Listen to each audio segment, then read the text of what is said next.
We're going to be talking about let us glorify, chapter 11. Now unto God and for our Father be glory and forever and ever. Paul. What Emmanuel has to say about that? Oops. But that's not working. Well, when the vessel left the pottery, it spoke without words. Bless the fire that granted me solidity. When the plow departed from the forge, it affirmed in silence. Bless the hammer that shaped me. When the refined wood began to shine in the palace, it exclaimed without voice. Bless the blade that cut me cruelly, preparing my beauty. When the silk gleamed beautiful in the temple, it declared within, bless the ugly caterpillar that gave me life. When the flower opened, velvet and sublime, it gave thanks hastily. Bless the dark earth that filled me with the fragrance. When the sick recovered their health, they cried out joyfully. Bless the pain that brought me the lesson of balance. Always beautiful, always great, always holy on the house of God. Let us give thanks to the storm that renews, the struggle that perfects, the suffering that illuminates. The dawn is a wonder of heaven that comes after the night on earth.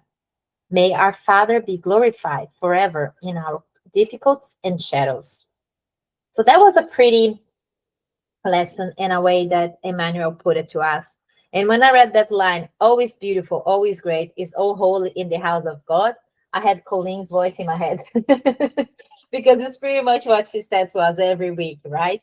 So yeah, and this chapter was a pretty lesson to go through.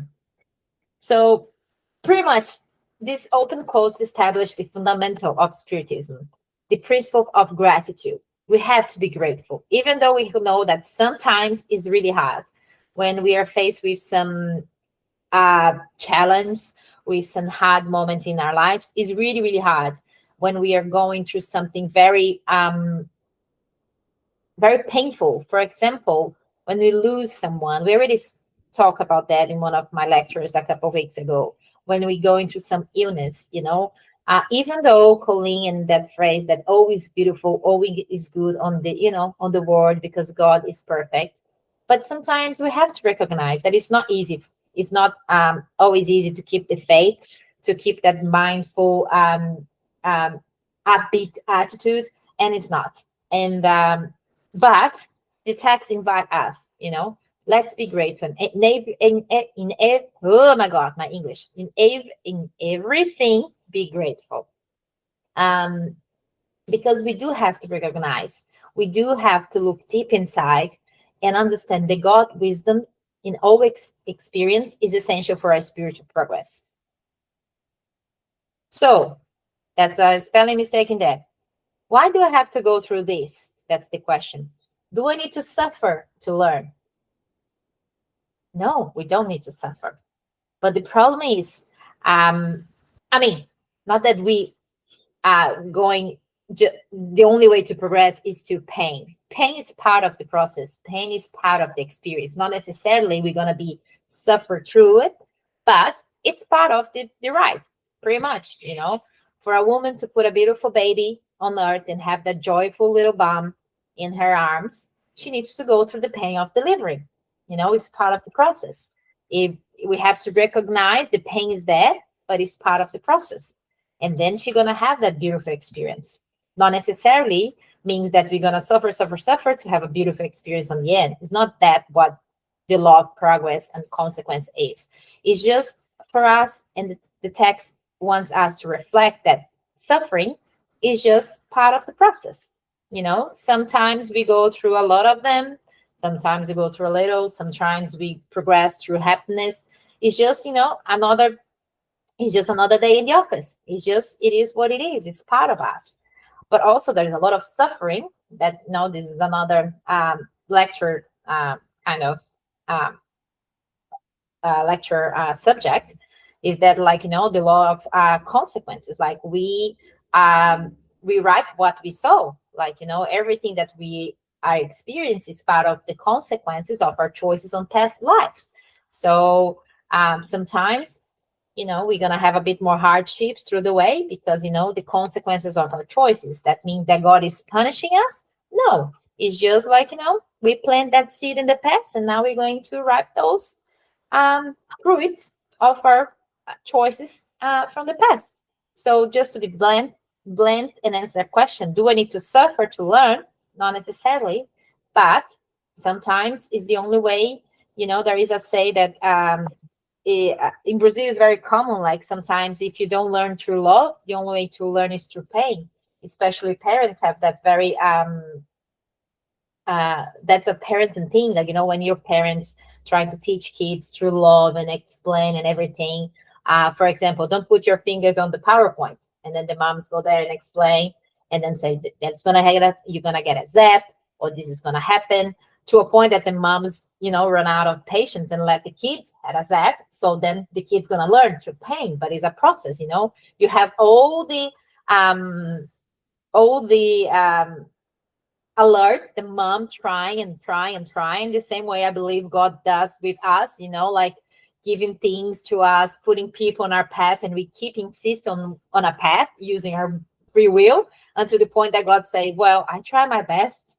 Now I'm gonna let that person go through a little bit of pain to learn. So maybe it kind of shakes something up and they see through and choose a different path, or make a different path, or make a different choice. So that's my way to interpret that. Not that suffering is like a punishment, but it's just, part of, as I said, it's just another day in paradise. It's just another day in the office. It's part of our choices that we made, and then the consequences that we have to, face it. So when I was thinking about that, so why do I suffer? Why some people suffer more if you consider, like people that born on a situations very different from us, for example, as someone that is was born in a country with very, political, social, lacking everything. There is no house and things like that. But why so much suffering in the world? And Spiritism beautifully explained that through like reincarnation and experience and thing you have to go through. But I remember this text from Chico Xavier, and it's so beautiful and makes to reflect that, yes, like what I'm living today is what I need. And he says like that, you were born into the home you needed to be born into it. You wear the physical body, you deserve it. You live where God has best provided for you, according to your level of growth. You have the financial resources that match your true needs, no more, no less. Just what is fair for for your earthly journey. Your workplace is the one you have freely chosen to your own fulfillment. Your relatives and friends are the souls you yourself have drawn near through your own affinity. Therefore, your destiny is constantly under your control. You choose, attract, seek, reject, and transform everything that surrounds your existence. Your thoughts are desires. Your thoughts and desires are the key to your actions and attitudes, the sources of attraction and repulsion along the path of your life. Do not complain. Don't play the victim. Above all, reflect and observe. Change is on your hands. Reprogram your goals. Seek goodness, and you will live better. Although no one can go back and make a new beginning, anyone can start now and create a new ending. It's a beautiful text from Chico, and make me reflect, about being grateful. And the things I'm not grateful for, I have the tools to change. I have tools to make a difference. As he said, I cannot go back and change what I've done until this far, but I can create a new beginning starting today, starting tomorrow morning, set my mind to choose different. If I'm not happy with the place that I work, seek something else. If I'm not, even though you were born in your family because it's the people and the souls you need, to kind of make it happen. But if it's something is not good for you, you have the liberty to, to remove yourself from that environment. So we do have the tools to choose differently, and we have to be grateful for what we have, because what we have, it's what we need for this experience in life. Even though sometimes you always, don't see that straight away, but I always try to remember that. And every time when I think about those things, when I'm, complaining, because I do complain a lot, believe it or not, um, I try to think about these facts, like what I am is what I need to be. Um, and I have the ability to choose differently. So it's a beautiful text from Chico. So, as that part that I said that I was reading the text from Emmanuel with Colleen's voice in my head, or maybe she was connected to my head, who knows? It's beautiful. All is great. All is holy. Even the worst case scenario, even the terrible things you can think about it, it's beautiful, it's great, and it's holy, even when we think it's ugly, because everything that God creates is perfect, and even on the imperfection, God is there. There is room to improve, you know. So we have to look as our brothers and sisters with compassion, that they are here to learn as well. And maybe their choices and their actions don't look like, we have to be grateful for their existence, grateful for them to be here, grateful for them to maybe to be in our path, to help us grow, to help us to reflect. So in everything, be grateful. Even those little things, like, for example, a kindness, a little candy someone hand you at work, a little, kindness from someone that you just bump in the shopping, who knows. In everything, you have to be grateful and glorify God, because everything is beautiful and everything is perfect. It's His creation. So there is those three S's as well. That is their storm, the struggle, and the suffering.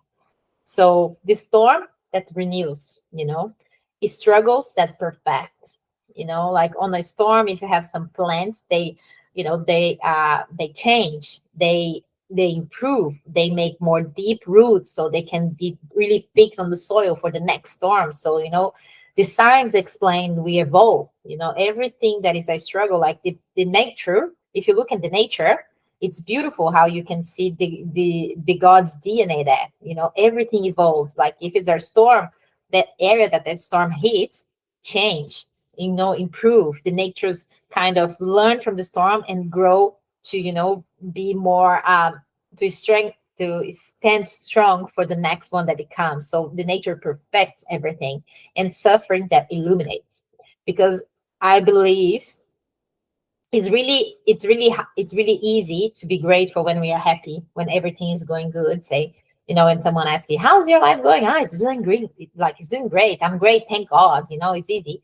But when we are going through a moment of challenge, moments of suffering, when someone asks you, how are you doing? We never respond, everything is great, thank God. No, we don't. Or everything is bad, thank God. We don't say that.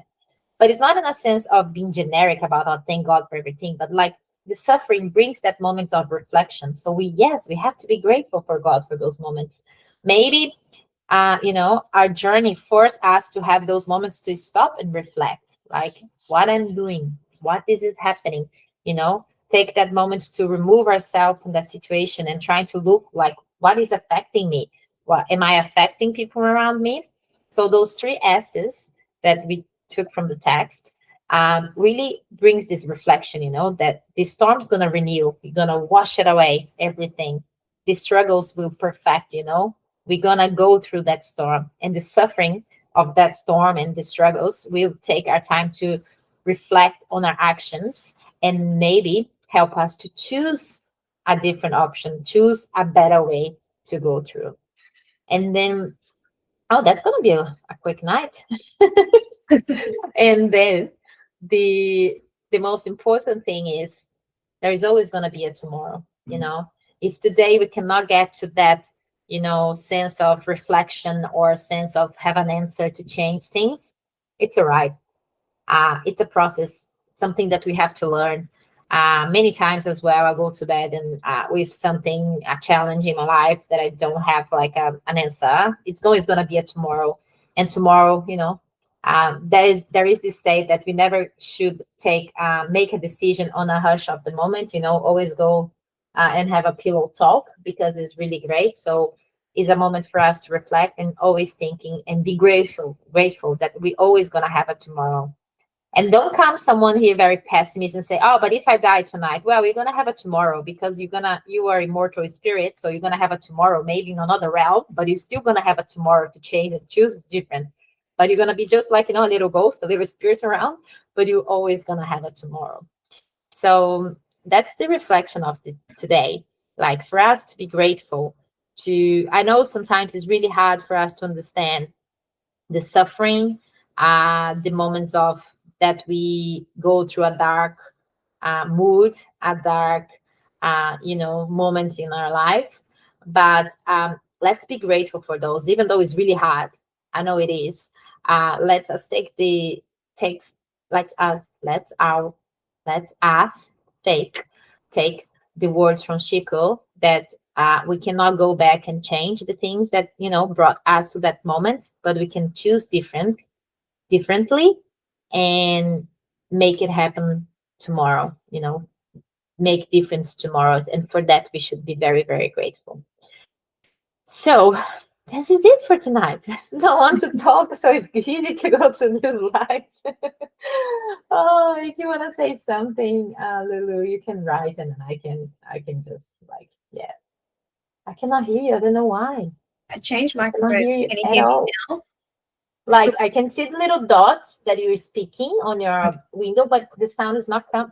I know. Say something. Now? Yes. Yay!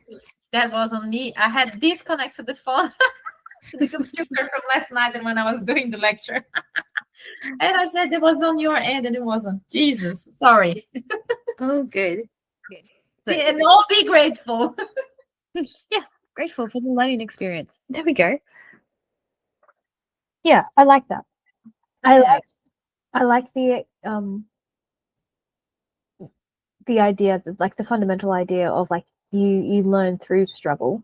Yeah. It's like the hardship that teaches you Yeah. how to overcome different experiences. And so it's like you won't actually make any growth without the struggle. So the struggle is necessary. Yeah. Because otherwise you just stagnate. That's true. Like the nature, like to a flower to grow, the seed needs to go to the darkness of the soil to grow. Like, to have a beautiful furniture in our house, the tree needs to be chopped down and, handling and all of that. And for us as well, for us to grow, like sometimes we need those hard moments to forge us and make us stronger. But sometimes not easy to see it. But that's what the text invites us. Like, keep, be grateful. Yeah. Take a moment, take the reflection. Does Chico Xavier, does he talk about like the purpose of like extended suffering at all? Do you know? What do you mean? Sorry. Of extended suffering, does he talk about that? Like Chico or Emmanuel? Either. Either.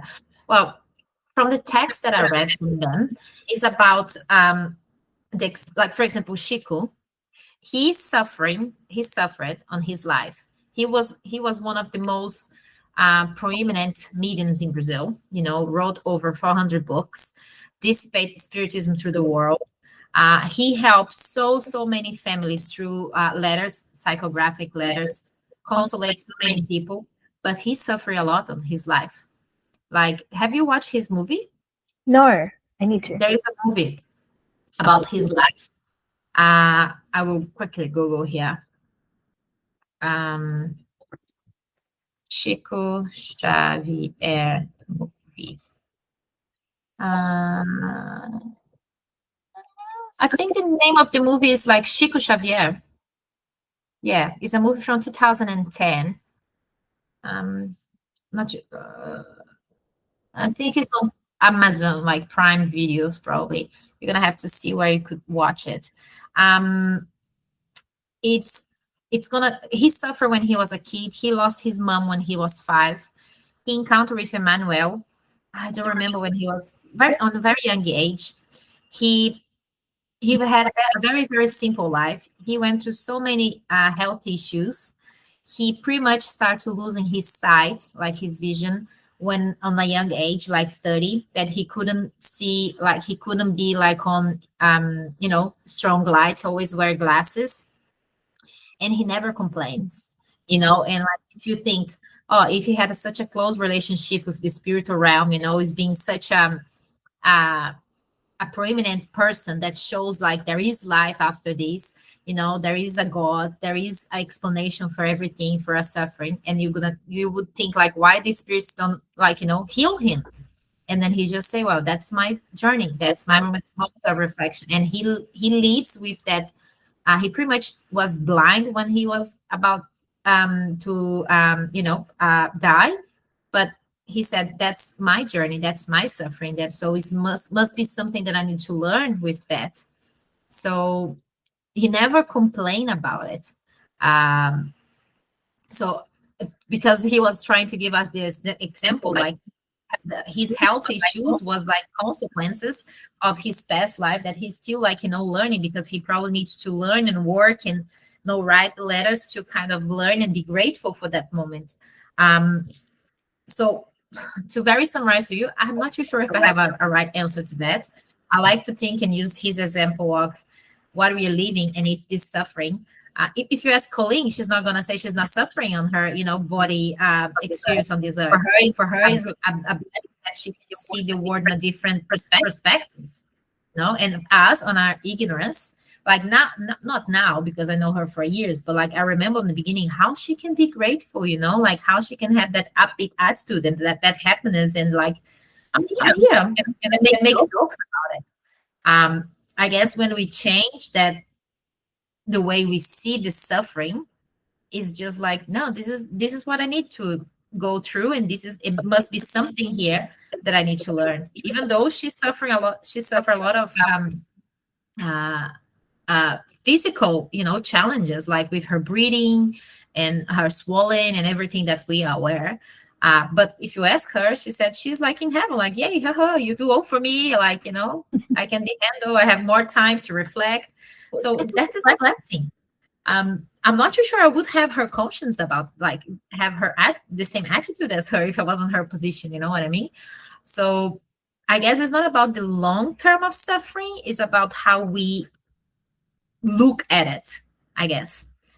But I'm not on that level of calling to really be grateful for all my suffering. So that's what I think about it. When something is really annoying me, I like to think about those that probably, going through moments on hardships worse than mine, I guess. So that's what I try to reflect and say, well, it's not to compare suffering or compare, bad things in people's life and say, yeah, I'm not too bad. That's not too bad. It's about be grateful for what I have and say, look, it could be worse. At least I have a roof, I have food, I have a work, I have a job, I have my health. So I can do better. I have things to do. I have clarity to think. It seems like very cliche, but I guess it's about that for us to reflect. That if something's really bothering me, either I embrace it and try to find a way to change it. And if I cannot change, I need to accept and be resilient. Do I always achieve that? No. I do try.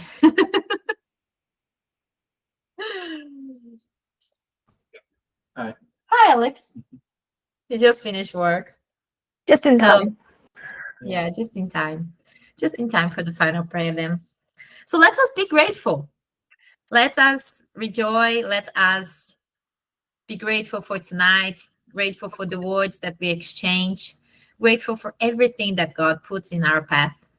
Grateful for the air, for our health, for our work, for our house, for our family, for all the challenge that we had and we will have ahead of us. God, forgive us for the moments that we don't have that attitude. Give us the strength to reflect and always remember that everything is going to be okay, that always going to have a tomorrow, and everything is beautiful. Please fill our hearts, our spirit with your light. Take away the thing that we don't need it. Let us receive this beautiful light, your love, so we can regenerate our faith, our goals for tomorrow, and have the strength to keep going.